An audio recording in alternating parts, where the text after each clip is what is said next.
But I will not allow any my personal interest. Holder of a doctorate degree in law from Ahmadu Bello University, Zaria, Justice Ibrahim Tanko Muhammad from Bauchi State is the most senior justice of the Supreme Court, and therefore his appointment as the acting Chief Justice of Nigeria pending final determination of the cases against Justice Walter Onughen.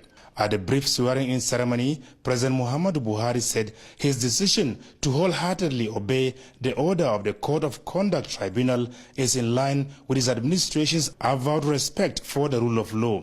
He said apart from the grievous allegations in the petition against Justice Onughen, security agencies have also traced other suspicious transactions running into millions of dollars to his personal accounts, either undeclared or improperly declared, to which he admitted, citing mistake and forgetfulness as reasons.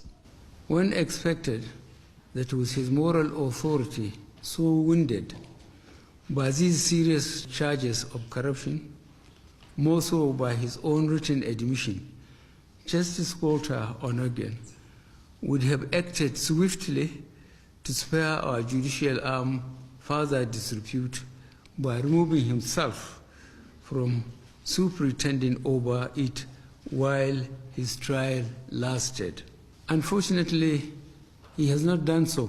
The Chief Justice of Nigeria and his legal team have made nonsense of the efforts of the Code of Conduct Tribunal to hear the allegation on merit and conclude the trial as quickly as possible. Since the trial commenced, President Buhari said every other day the nation witnessed various courts granting orders and counter-orders in favor of the Chief Justice of Nigeria, characterized by what he called unholy alacrity.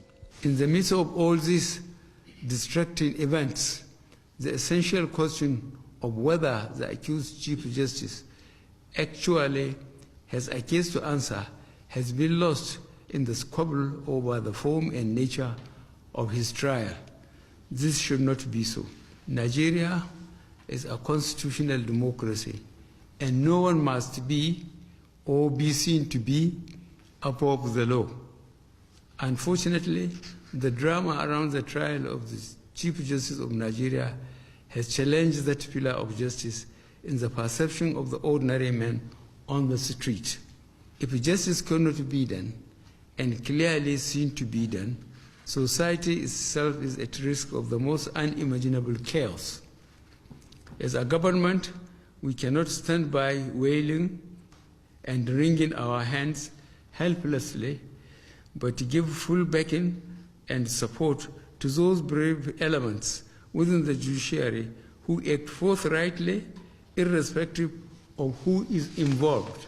The president said with the fight against corruption as one of the tripod of policies promised Nigerians by his administration, this cannot be achieved without the cooperation of the legislature and judiciary.